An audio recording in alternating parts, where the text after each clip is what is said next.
यार ये जंतर मंतर पे चल क्या रहा है?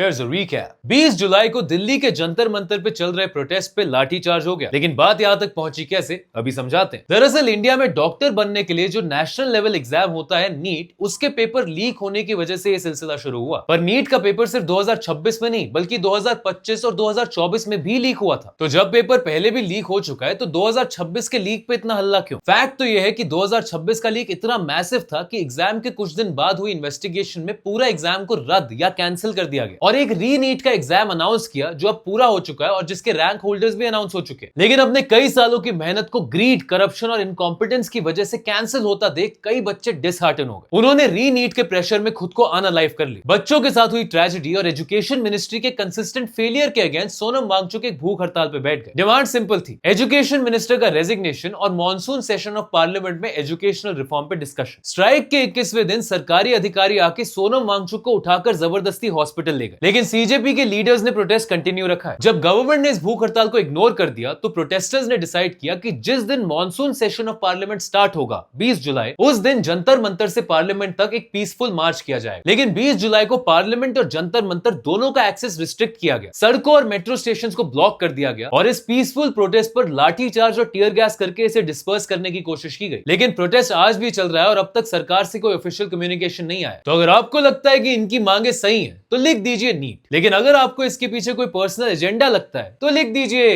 ढीठ।